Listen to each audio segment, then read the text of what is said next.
Jumpa lagi dengan saya, Willy The Rooms, tetap di The Sinners Channel.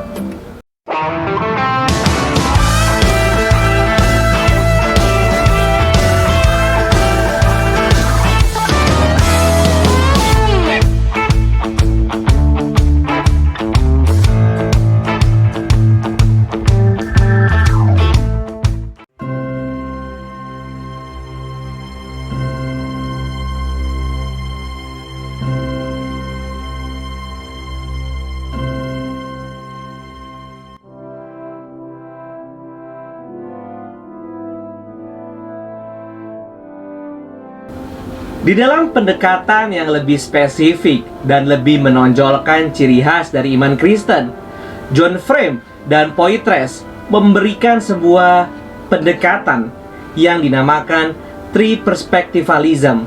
Di dalam pendekatan ini, John Frame dan Poitras mempresaposisikan beberapa pengertian tersebut.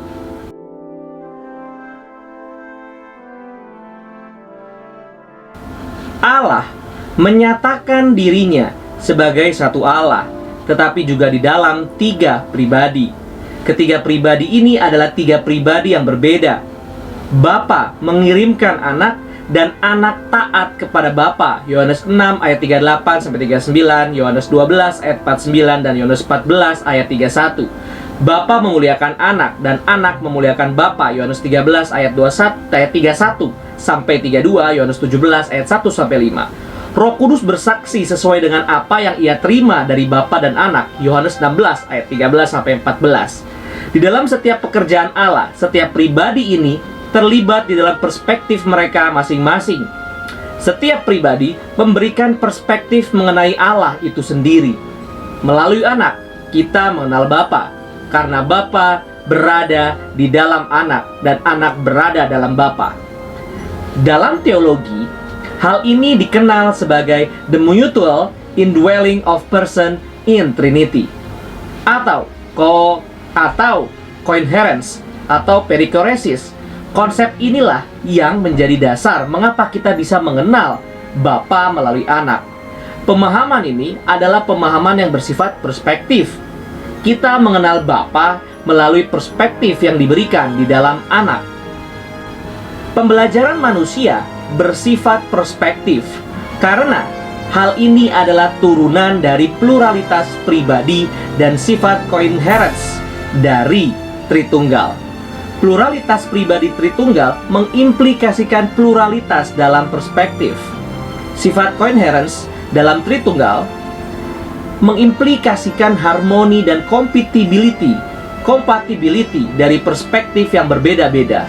Pengenalan melalui satu pribadi yang membawa kita mengenal pribadi lainnya dalam Tritunggal mengimplikasikan bahwa pembelajaran kita akan satu perspektif dapat menjadi dasar bagi pembelajaran perspektif lainnya. Sehingga Tritunggal adalah archetype dari perspektival knowledge manusia yang sebagai archetype.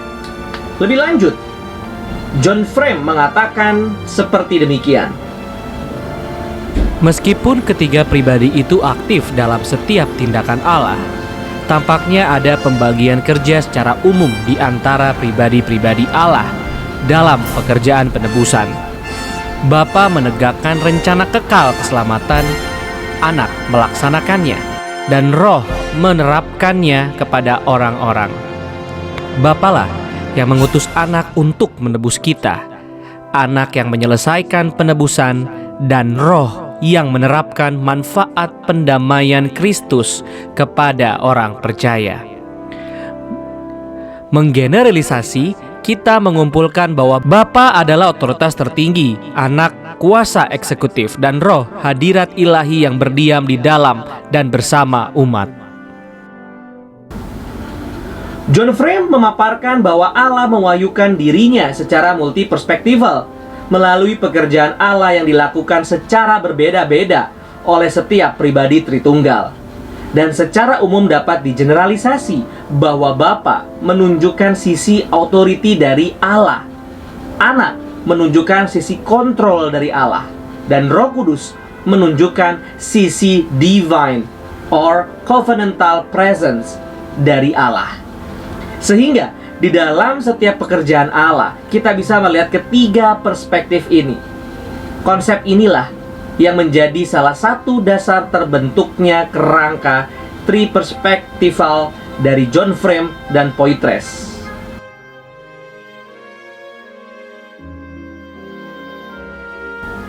Di dalam seluruh Alkitab, nama Allah yang paling banyak dituliskan adalah Lord.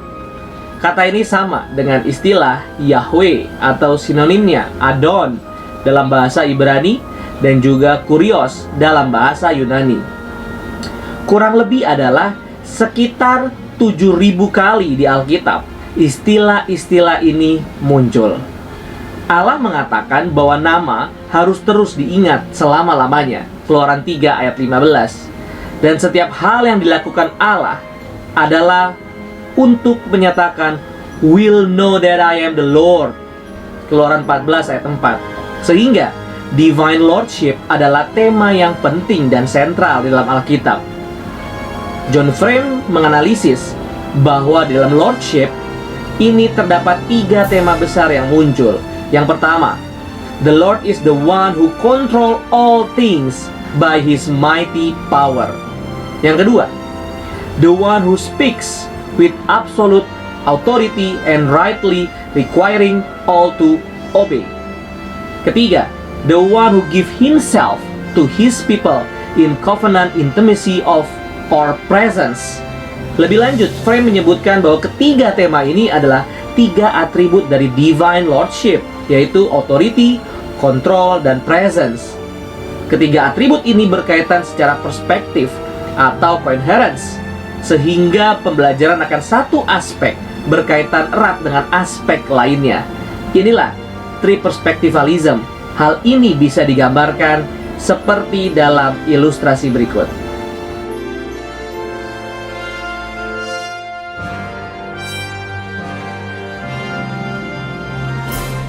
Kerangka triperspektivalism ini dapat digunakan sebagai cara pandang di dalam melihat segala sesuatu di dalam dunia ini. Hal ini didasarkan pada pengertian bahwa dunia ini diciptakan oleh Allah Tritunggal, dan sebagai ciptaan Allah mencerminkan siapa Allah. Sehingga di dalam setiap aspek di dunia ciptaan Allah ini, kita dapat melihat pernyataan Divine Lordship ini. Untuk melihat aplikasi dari kerangka ini, pada bagian selanjutnya kita akan mengulas secara singkat penerapan dalam beberapa aspek.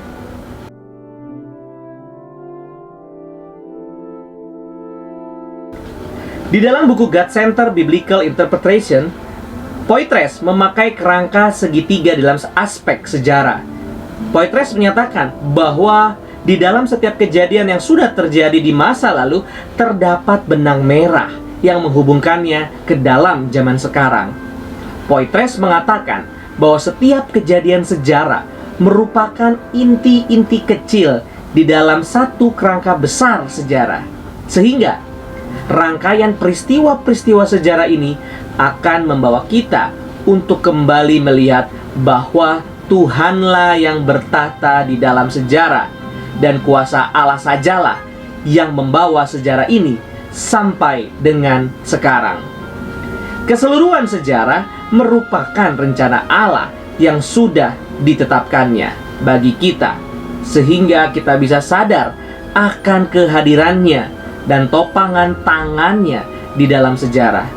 Untuk menjelaskan hal ini, Poitras menggunakan segitiga triad seperti dalam ilustrasi berikut.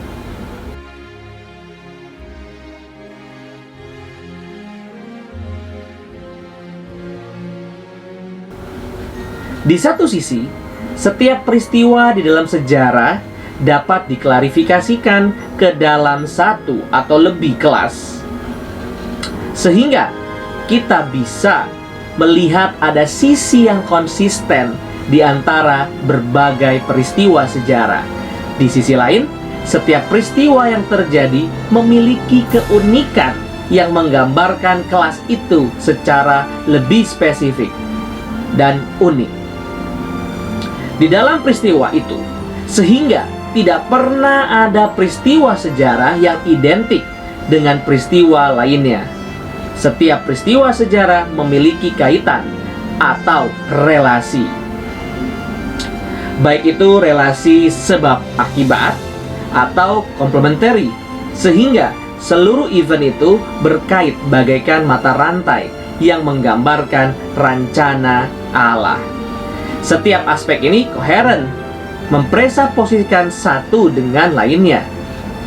Jikalau dikaitkan dengan divine lordship, maka klasifikasional perspektif menyatakan authority dari Allah atas sejarah. Instansisional perspektif menyatakan presence of God dalam setiap peristiwa sejarah. Dan asosiasional perspektif menyatakan Allah yang memiliki kontrol atas seluruh sejarah. Dengan cara pandang ini, kita akan melihat bahwa sejarah tidak hanya muncul dan berlalu begitu saja, tetapi setiap peristiwa sejarah adalah peristiwa yang penting yang harus kita hargai. Penghargaan ini bukan sekedar penghargaan yang tidak berdampak, tetapi sebuah penghargaan yang sekaligus sebuah pembelajaran. Dengan pembelajaran akan sejarah, kita mendapatkan kebijaksanaan untuk menghidupi waktu kita pada saat ini dan melanjutkan perjuangan iman ke generasi-generasi selanjutnya di masa yang akan datang. Karena kita menyadari bahwa sejarah adalah wadah di mana pekerjaan Allah dinyatakan melalui anak-anaknya yang rela untuk dipakai menyatakan kemuliaan Allah.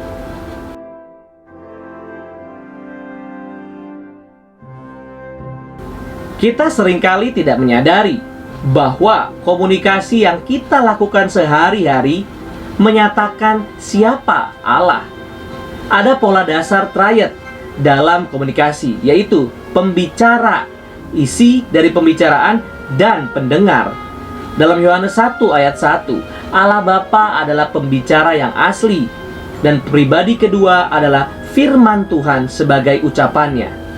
Dengan analogi Mazmur 33 ayat 6, berbicara mengenai Roh Kudus seperti nafas yang membawa isi dari pembicaraan ke tempat tujuannya.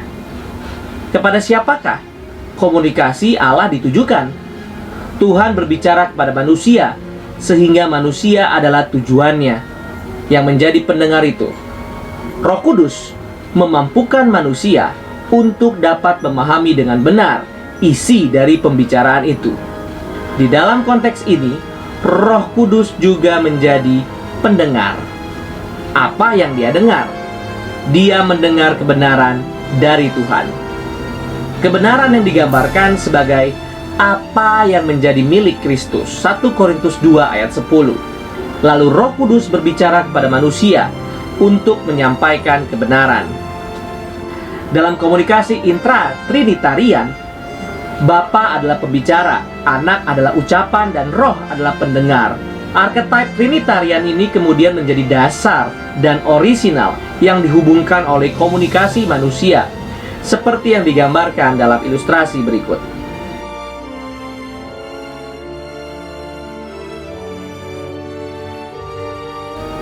Berdasarkan archetype ini, kita dapat mengerti bahwa saat manusia mengungkapkan kebenaran, terdapat 3 aspek, yaitu ekspresif, informatif, dan produktif. Aspek informatif menyangkut bahwa komunikasi menyiratkan pernyataan yang memiliki konten informasi. Aspek ekspresif menyangkut fakta bahwa melalui komunikasi, para pembicara dapat mengekspresikan sesuatu dari diri mereka sendiri, pandangan mereka, perasaan mereka. Lalu aspek produktif menyangkut fakta bahwa komunikasi dirancang untuk menghasilkan efek kepada pendengarnya. Aspek ekspresif berhubungan erat dengan pembicara. Aspek informasi dengan isi pembicaraan, dan aspek produktif dengan pendengar, yang dimana efeknya harus diproduksi. Ketiga aspek komunikasi ini tidak dapat dipisahkan. Kita tidak bisa hanya menekankan pada salah satu aspek saja.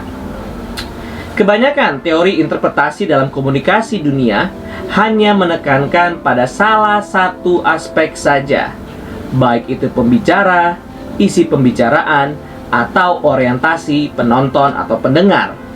Demikian juga komunikasi dalam bentuk tulisan yang berorientasi pada salah satu aspek saja, berpusat pada penulis, teks, atau pada pembaca.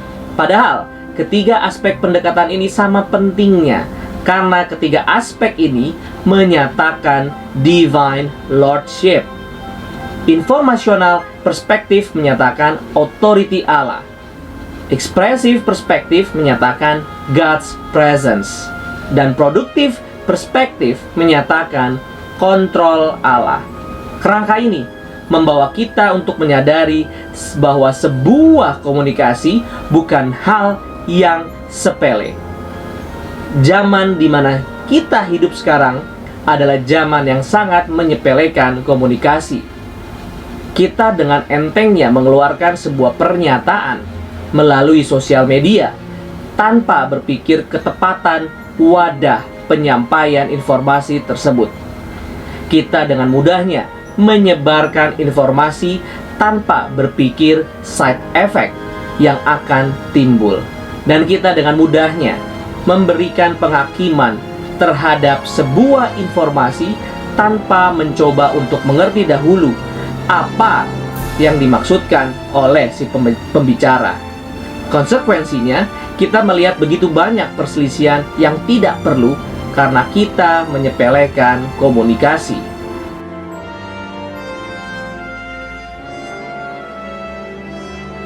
Pengertian kita akan tujuan dari Alkitab sangat menentukan bagaimana kita menginterpretasikannya. Akan tetapi, seringkali orang Kristen sendiri tidak menyadari tujuan Alkitab secara utuh, sehingga dengan mudah dapat jatuh kepada pandangan atau interpretasi yang sempit mengenai Alkitab. Misalnya, kita berpikir bahwa tujuan dari pasal-pasal yang ditulis dalam Alkitab adalah hanya yang dimaksudkan untuk pengajaran doktrin atau perenungan oleh penulisnya.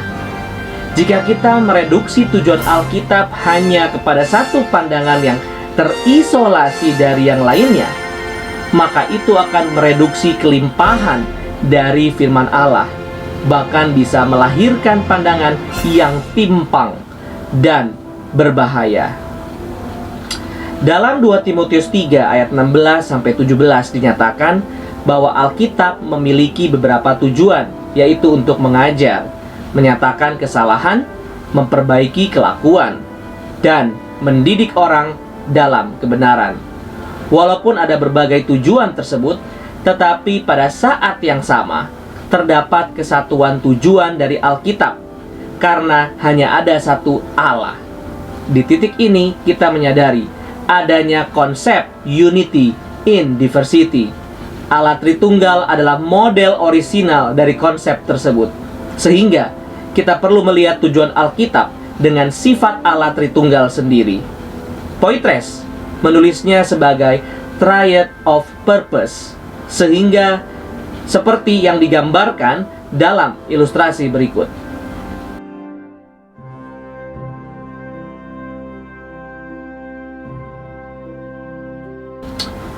Triad of purpose menyatakan ketiga aspek untuk melihat pekerjaan Tuhan dalam dunia, yaitu tindakan Allah, God's acting, kebenaran yang dinyatakan, word, uter, dan kehadiran Allah, God meeting. Misalnya, Kristus berinkarnasi ke dalam dunia, mengajar para murid, dan mati di atas kayu salib, mengandung makna dan kebenaran Allah yang dinyatakan, yang merujuk kepada satu tujuan, yaitu menggenapi rencana kekal Allah Bapa dalam menyelamatkan manusia, yang merupakan aspek tindakan Allah. Kemudian, pekerjaan Roh Kudus menghadirkan pribadi Allah dalam setiap hal yang Kristus kerjakan. Triad of purpose menggambarkan hubungan antara ketiga pribadi Allah Tritunggal. Namun, secara kopi menggambarkan komunikasi Allah kepada manusia, termasuk komunikasi Allah kepada kita melalui Alkitab. God's acting menyatakan kontrol Allah. Word uter menyatakan authority Allah. Dan God meeting menyatakan Allah yang menghadirkan dirinya, presence. Ketiga aspek ini bukanlah ketiga hal yang terpisah, melainkan satu kesatuan. Sehingga ketika kita membaca Alkitab, kebenaran Allah sedang dinyatakan di dalam kontrol Allah. Dan secara bersamaan Roh Kudus hadir membimbing pembacaan kita akan firman Tuhan. Dengan demikian, walaupun Alkitab memiliki tujuan yang beragam, tetapi itu bukan satu tujuan yang monolitik. Bahkan ketika fokus kepada keberagaman itu, kita tetap dapat melihat kesatuannya.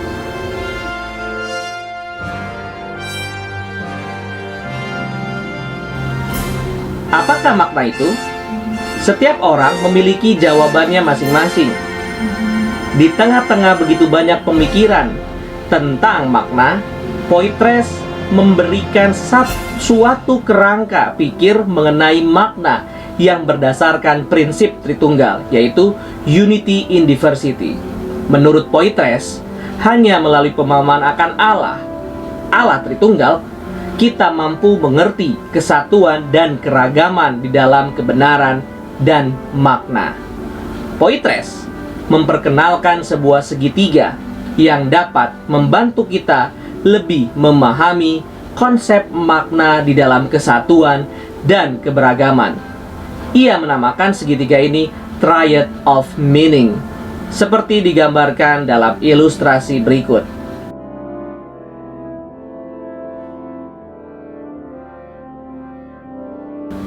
Di dalam triad ini terdapat 3 perspektif, yaitu sense, stable meaning, lalu application, particular instance, dan import, connection with other passage.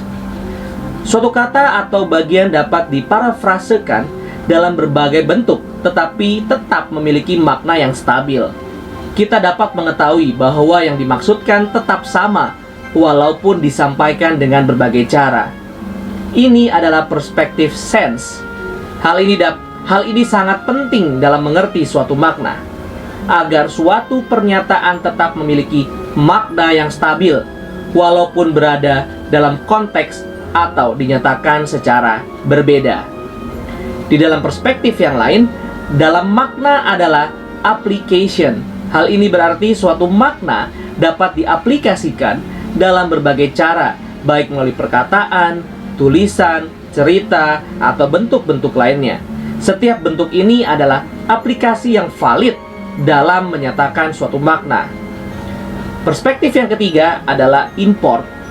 Perspektif ini membawa kita untuk mengerti makna di dalam kaitannya dengan kebagian atau makna lain yang beragam.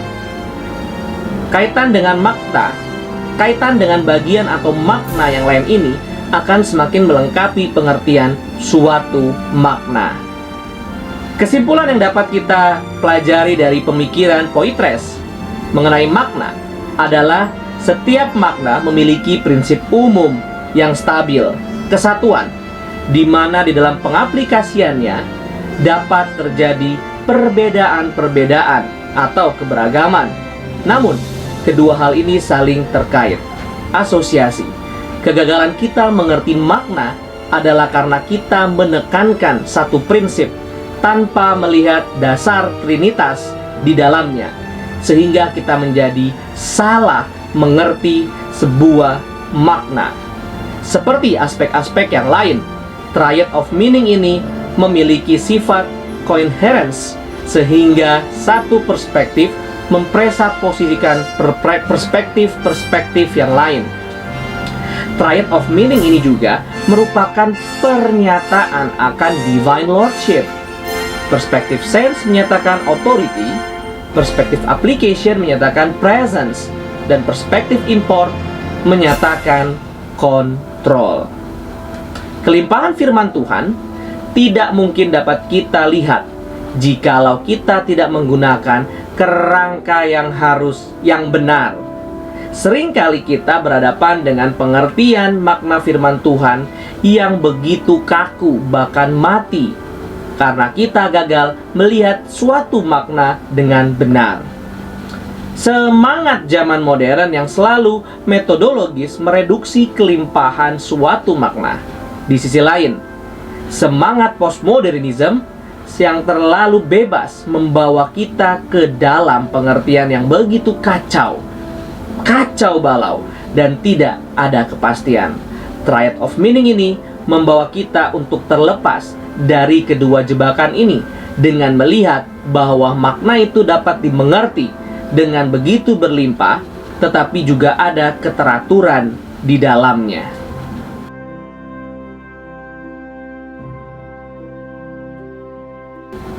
Calvin mengatakan bahwa pengenalan akan Allah membawa kita semakin mengenal diri. Pengenalan akan diri membawa kita semakin mengenal Allah. Pemikiran ini merelasikan pengenalan akan Allah dan diri. Tetapi di bagian lain, Calvin juga merelasikan pengenalan ini dengan segala ciptaan lainnya atau alam. Sehingga terdapat relasi yang mutual antara pengenalan akan Allah, diri, dan alam. Inilah epistemologi yang sejati dalam iman Kristen. Sehingga iman Kristen benar-benar terrealisasi dan berdampak terhadap seluruh aspek kehidupan, baik diri maupun alam. Inilah yang diperjuangkan oleh John Frame dan Fern Poitres dalam kerangka triperspektivalism yang mereka kembangkan. Ini adalah sebuah semangat yang ingin mengembalikan pengertian dan pembelajaran kita akan doktrin-doktrin Alkitab sebagai pembelajaran yang hidup dan terrealisasi dalam hidup kita. Dengan menjadikan doktrin Tritunggal sebagai dasarnya, kita dapat melihat bahwa suatu pembelajaran doktrin yang benar dapat membawa kita ke dalam cara pandang kehidupan yang berlimpah nan utuh. Inilah salah satu semangat reformasi yang harus kita, orang Kristen, wariskan dan terus perjuangkan ke zaman-zaman berikutnya. Terima kasih. Tuhan Yesus memberkati.